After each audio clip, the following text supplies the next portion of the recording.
মই বহুতো ধন্যবাদ দিব বিচাৰিছোঁ। অৰ্ণৱদাৰ কবিতাসমূহ মই গোটেইখিনি পঢ়া নাই যদিও অকণমান পঢ়িছোঁ। গল্প কবিতা যিখিনি লিখিছে সঁচাকৈ বহুত ধুনীয়া, আৰু ধন্যবাদ অৰ্ণৱদা ইমান ধুনীয়া কবিতা আমাক উপহাৰ দিয়াৰ কাৰণে। আৰু তাৰে এটি কবিতা মই অকণমান পাঠ কৰিম।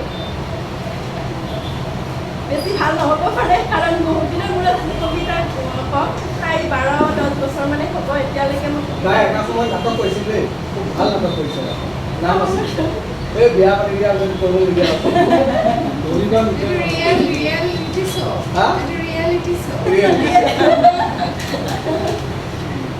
নাই, আচলতে ভাল পোৱা বস্তুবোৰ মানে মাজে মাজে কৰি থাকিব লাগে, তেতিয়া আমাৰ মানে মানবিলাক মানে ভাল হয়। আচলতে কবিতাটো এনেও আমাৰ মন, কবিতা গান নৃত্য এইবিলাকে আমাৰ মনবোৰ এনেও সুন্দৰ কৰি তোলে। কবিতাটোৰ নাম হৈছে ভাল পাওঁ বুলি নকবা হ'ল। ৰাতি দুপৰলৈ কথা পাতিম তোমাৰ লগত, কিন্তু ভাল পাওঁ বুলি নকবা হ'ল।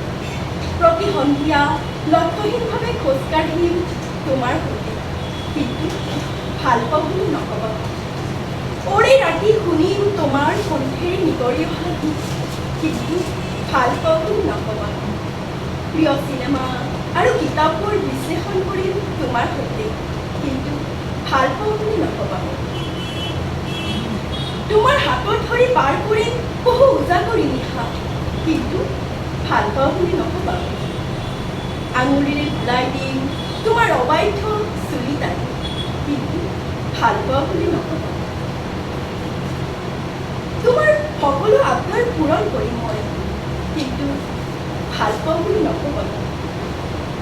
কাৰণ ভাল পোৱাৰ হেনো এটা সময়ত মৃত্যু হয়। নালাগে মোক তেনে ভাল পোৱা, সেইবাবে কৈছোঁ ভাল পাওঁ বুলি নকবা। ধন্যবাদ।